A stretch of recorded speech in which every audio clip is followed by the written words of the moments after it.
Hi guys, Rob from Iceboxauto. Just going to show you today's install on a Hyundai i30. This is our RBT5724. I'll just zoom in so you can have a little clearer look there. So as you can see, this is our OEM type radio, which fits in place of the older system here. As you can see, this is the home page here which you're looking at. This has got navigation, radio, music, video settings. If you scroll across here, Bluetooth music. You can customize these apps here. So if you basically have an application on this page here which you want on your home page, all you have to do is say hold it down, move it across like that, and you can just put it in a gap there, but we have to remove one to put it in, so you customize it anyway. So it's got Google Maps pre-installed on the system already. This is just a map the factory put on there, which will change shortly for them.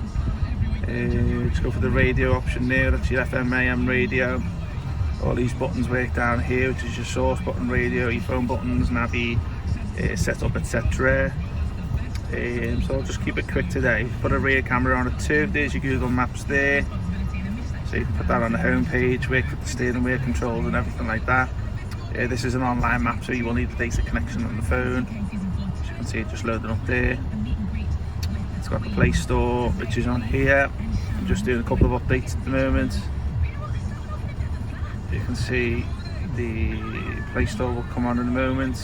There you go, there's the Play Store. It's got a CD driver here, which takes DVDs as well as CDs. So you can play movies on it too. YouTube app there too. As you can see, it's nice and swift. It's got an 8-core processor, 432 gig standard, but you can add the 464. Okay, I'll just bring it to an end. Thanks very much for watching. Get in touch with us if you've got any questions. Thank you.